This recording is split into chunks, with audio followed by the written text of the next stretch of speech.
Hi, it's Dwyer, gamblersadvisory.com, a free site, bettingangle.us, a free site. It is Sunday, September 21st, 2025. Let's just drop some initial impressions of what just happened in week 3 of the NFL. Let's also, as someone who likes to grab early lines, talk about some bets that I like for this coming week, for week 4, right? But first, remember, the opinion you should follow should be your own. Just consider this video to be a second opinion from a complete stranger online. Now, let me just say, shocking ending to the Rams versus Eagle game. If you're one of the bettors on that game, that's going to be a finish that you remember for a long time. Now, as it was, I was 3-3. Let's just say I was on the wrong side of that game. I lost that game. I'll remember it as the Rams go for the win, go for the closing field goal. I thought, okay, either they win the game or I win the bet anyway. Apparently, there was another option. Blocked field goal. Eagles run it back for a touchdown. I know to the rest of the world that touchdown didn't matter. It did. If you bet on the game, right? Tell us your story about that Ram-Eagle game in the comment section of this video. I understand there's another side, right? If you were on the Eagle side of the play, I was on the Ram side of the play, right? I had bet early. I'd gotten 4.5 points. If you're on the Eagle side of the play, you got a win that you and I know you didn't deserve, right? Tell us about it in the comment section of this video. Let me point out, too, that I do believe in karma on betting. There are some games I had no business winning this week. It's okay. I'll take them, right? You take the good with the bad. Let's just say there's also this game that I had no business losing this week. As I said, I finished 3-3 for the week. So, let's talk about other factors. Survivor pools. Folks, I'm telling you, everyone is going to win their survivor pool. Everyone. The first week of the season. Right? Then you get a game like this, Cleveland Brown victory over Green Bay. Folks, that's not a fluke game. Cleveland's defense is that good, right? The bottom line is the Cleveland defense throttled one of the best offenses in the game. Had Love wondering what was going on, right? Let's just say Green Bay had some success, just not enough of it. Cleveland stayed close enough to make a move at the end of that game. I'm sure many of your friends in survivor pools have been eliminated after that loss. Let's talk about some other things. Mike Evans, one of my favorite wide receivers, is in his 30s. Think about the time out of the game for certain types of injuries, right? The 49ers' George Kittle is out for weeks with a hamstring problem. Just understand, Mike Evans hurt his hamstring. I know we're all excited about Emeka Egbuka, right? Just understand, Chris Godwin is out. So you have a rookie. Now, granted, he's a phenomenal rookie. But you have a passing offense without a Hall of Famer, Mike Evans, without Chris Godwin, an excellent number 2, relying on a rookie, and they have some big games coming up. Just be aware of the situation with Tampa Bay. I'll agree.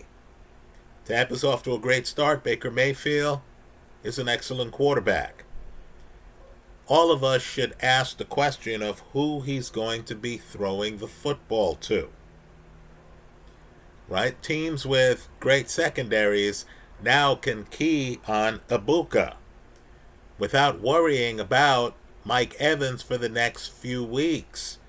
Folks, Evans in my opinion, barely made it off the field after that hamstring injury. Right? Hamstrings aren't momentary injuries. They last for weeks. Let's talk about just some dynamics. I've been criticizing the Eagle offense. Right? I've pointed out that A.J. Brown is one of the best wide receivers in the game. And, let's just say he has not been clicking with Jalen Hurts this year. Well, that changed. Folks, in the second half of this game against the Rams, A.J. Brown and Hurts started connecting. You then realize that A.J. Brown can take over a game. He did on key plays in this game. They don't win this game without A.J. Brown. Right? Just understand the Eagles are headed into a big game. They're 3-0. Right? And their offense is now just getting in sync. I know Saquon's not getting the big yards he did last year. Folks, the league has adjusted. Right? Last year was Saquon's first year in Philly. Year 2 is always when the empire strikes back. Right? But just recognize that Hurts is now in sync with his receivers. Right? That wasn't the case for most of the season. Let's also talk about the Chargers. Now, I was here online, checked the videos, and I mentioned, and keep in mind, the Chargers had tough games. Right? A game against the Chiefs, who, of course, are the 3-time defending AFC champions. Right? The Chiefs made it to the last 3 Super Bowls. They won 2 of them. They were going for a three-peat last year. Well, what I need for people to understand is, as we sit here now, and the Chargers just came back and beat Denver, divisional rival, is that the Chargers, who were 25-1 on the futures market, I believe that was after they won week 1. Right? Those are the opportunities in futures. The Chargers are now 3-0. Right? 3-0. Their next game, folks, the Giants, my team, are about to play on national TV against Kansas City. Right? This is probably the most important game of the Giants season, right? Not that the Giants are still in it, but it's early in the year, and they're not as out of it as they're going to be in late November, early December. Right? You still have Russell Wilson starting for the Giants. They haven't yet made the move to Jackson Dart, which the team's going to do because their past involves Hall of Famer Kurt Warner being on the team, and then Kurt, who was off to a decent start, getting replaced by Eli Manning. Right? That's the Giant history. Well, right now you still have Russell Wilson starting for them. Russell's coming off a great game against the Dallas Cowboys. Right? But understand, this is the big moment for the Giants. Right? Malik Neighbors on national TV.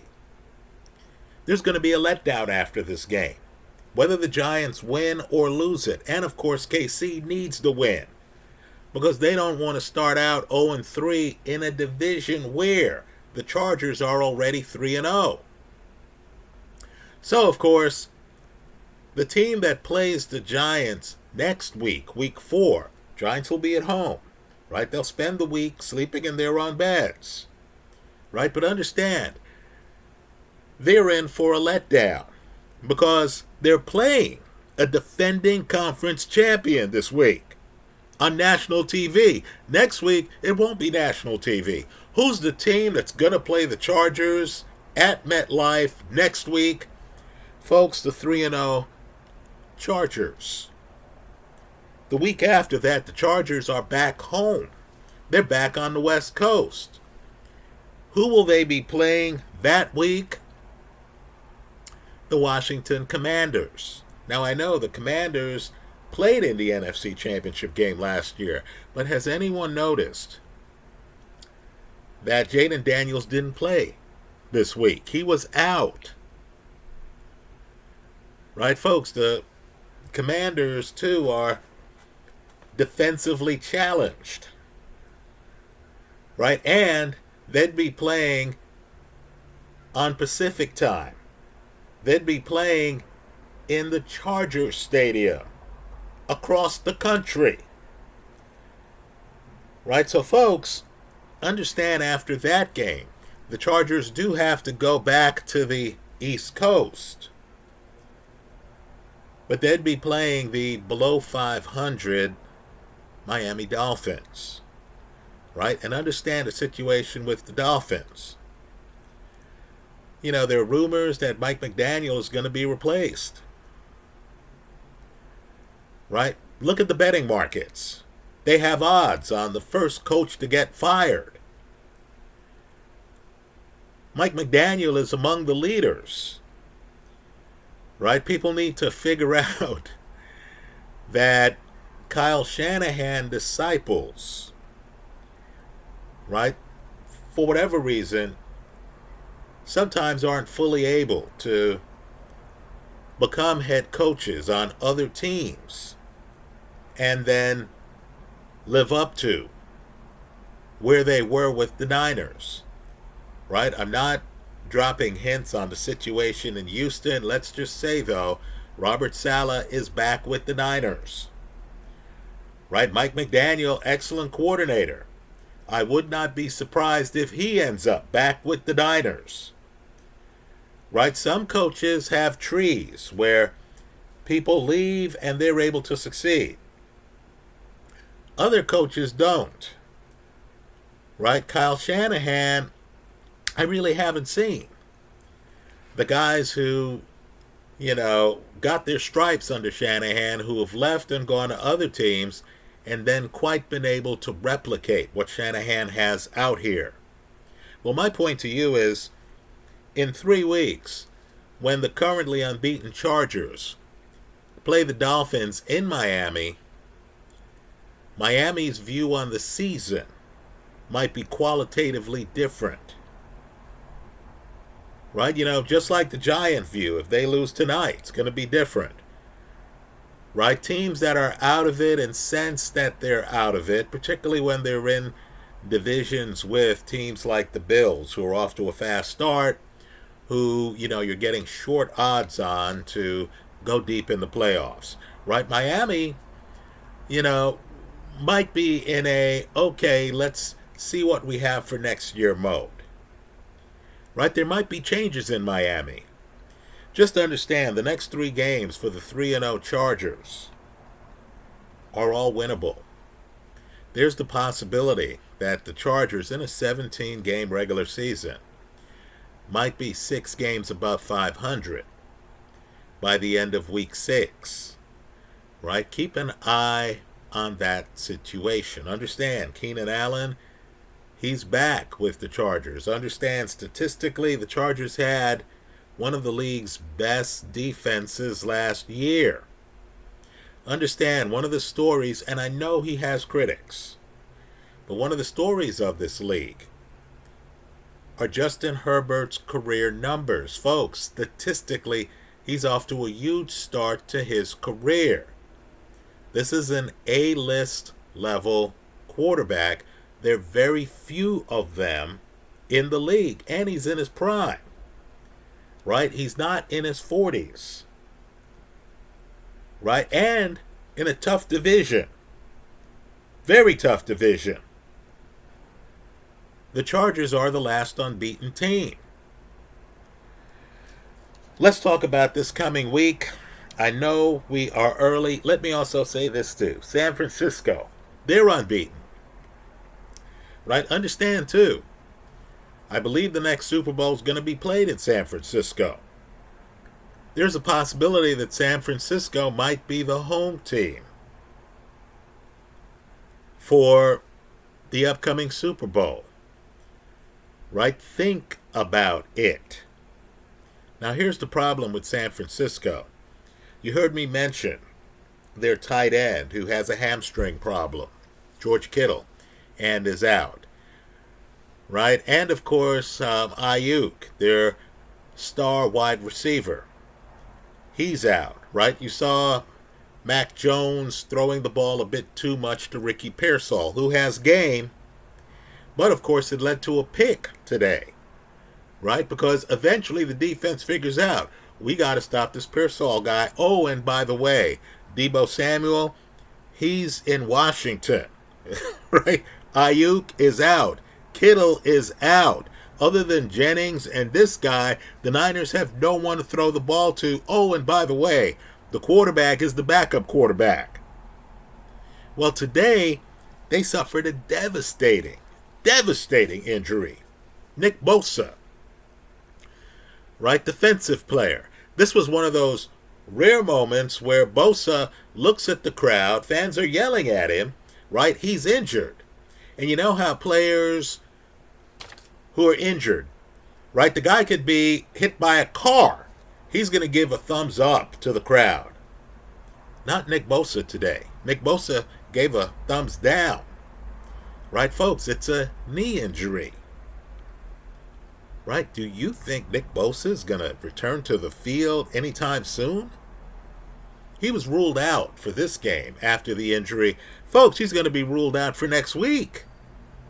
The team has a lot of money invested in Nick Bosa, who's one of the league's premier defensive talents. Right? He has a knee injury. Let's hope it doesn't require surgery. We'll find out more in a few days. What you need to know is that, folks, the Niners are among the most injured teams in football.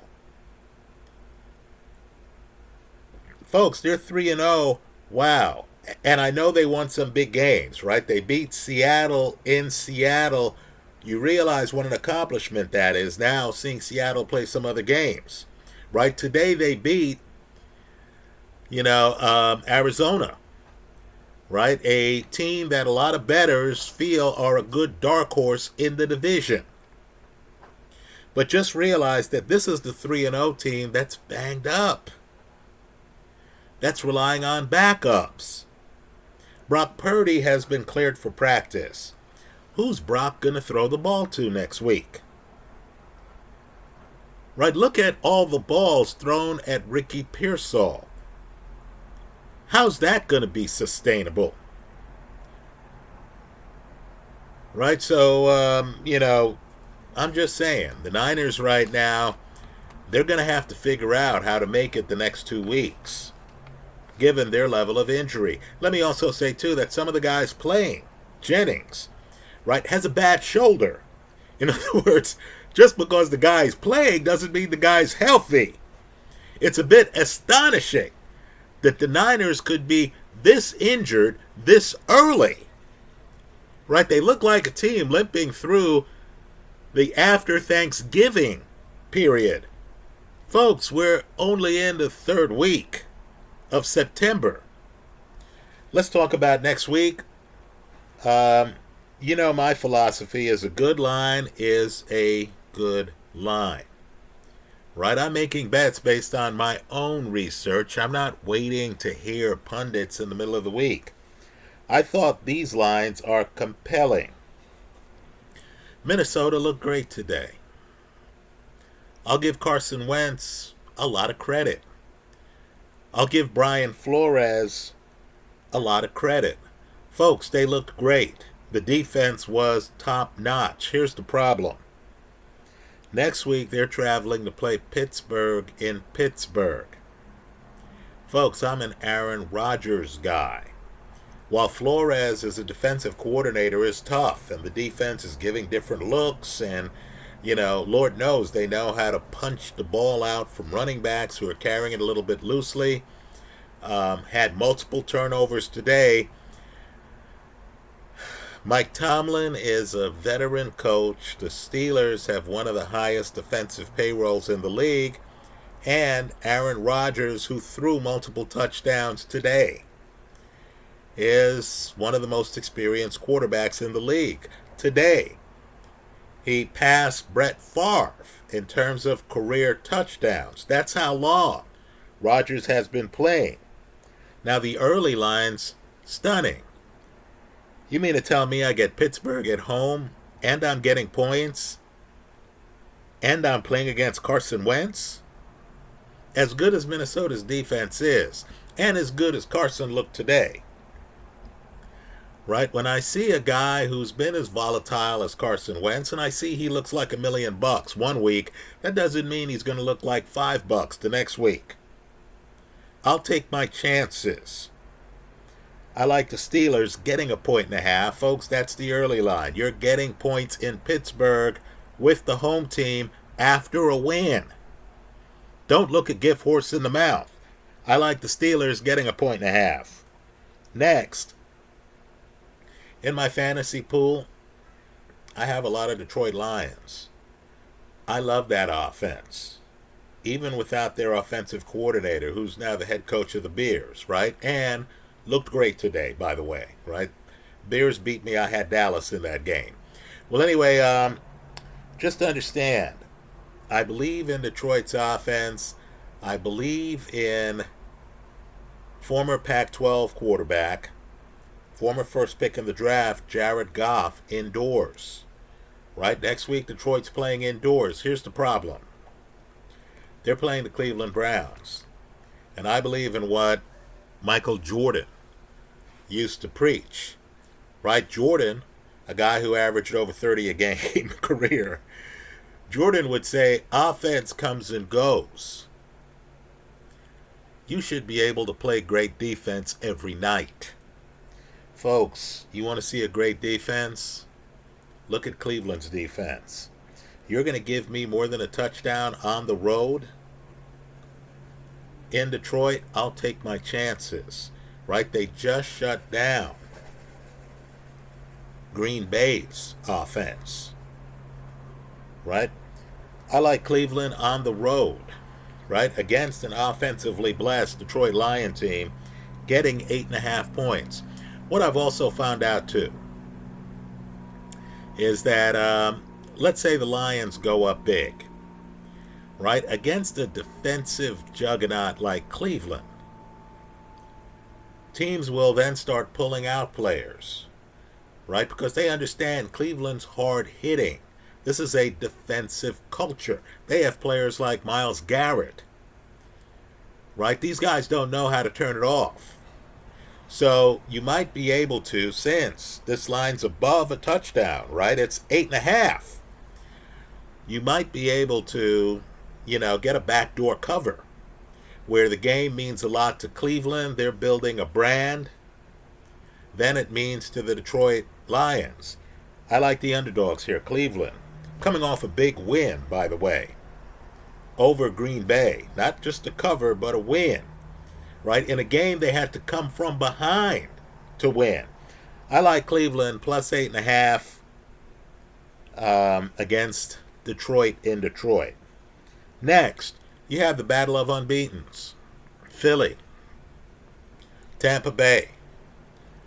Right? Here's what concerns me. Emeka Egbuka, the big wide receiver now, the young guy, he's on a fantasy team I have, right? The star wide receiver. Folks, next week he might be the number 1 wide receiver, given Mike Evans' hamstring, right? He'll be going up against a Philly team that's going to have him blanketed, right? As much as I like Baker Mayfield, wow, Tampa's banged up, aren't they? I look at Tampa, and the thing with Philly to remember is not only are they the defending champions, but this is a team that was in the Super Bowl with pretty much the same team earlier, right? Just a couple years before they just won the Super Bowl. So this is one of the elite teams. Success isn't new to them. This game's going to be hyped, isn't it? Right? I think Philly's going to show up motivated. I think Tampa's going to show up injured. I like Philly next week. And the best part is that because we're talking about the early line, I only have to lay 3, right? I like the idea of getting in before this line jumps to 3.5 and 4 as people slowly realize that Mike Evans with a hamstring problem is not going to play next week. Right? So I'm in before that realization hits the market. Right? Let's talk about the last game. Now look, the Niners are 3-0. I'm you know, Kyle Shanahan's doing great work. Great work. You see a guy who builds a culture to where, Mac Jones is the starting quarterback and the team is hanging in there. Right? Truth be told, Niners should have lost to Arizona. I have no idea what Marvin Harrison was doing out there, dropping balls. Right? Arizona, let's just say, left a lot on the table. Right? I thought the Niners were lucky to win this week. Next week, they play a paradox. A team that won today, but that, again, looked uninspiring. The Jacksonville Jaguars. Folks, I think San Francisco, playing at home, right, the game will be at home, is too banged up to deliver on a line that has them laying 4.5 points to the Jacksonville Jaguars. Right? I think Jacksonville lost a lot of close games last year. I think there are those who believe Jacksonville is going to be in competition to win their division. There are some plays Trevor Lawrence makes where you see the potential. Right? I think Jacksonville plus 4.5 is the side I want to be on. So to sum up, I like the Steelers getting 1.5. I like Cleveland getting 8.5. I like Philly laying 3 on the road. I like Jacksonville getting 4.5. Those are my early bets for week 4. If I see anything else, I'll, pop up and, make a follow-up video. But right now, those are the 4 games I'm targeting for week 4 of this NFL season 2025. Those are my thoughts. Let me hear yours, please, in the comment section. Don't limit yourself to the games that, I'm discussing here. Let me also say, too, that Tyrod Taylor, if you look at his career record, he's, a decent NFL quarterback. Right? I thought the Jets, and granted, the Jets were fluky today. They weren't really playing that well. They got by on some freak plays. But let's just say I thought Tyrod Taylor looked a lot better than Justin Fields. Right? Fields is the better athlete. Taylor is the better quarterback. We'll see which direction the Jets go in. Right? Let me say, too, that the Steelers dodged a bullet against New England, right? That Drake May pick in the end zone. Oh, man. I mean, for some reason, New England would self-destruct when they got close to the red zone, right? That game easily could have gone the other way. But let me just say this frankly, somehow Mike Tomlin has made a career out of winning close games like that.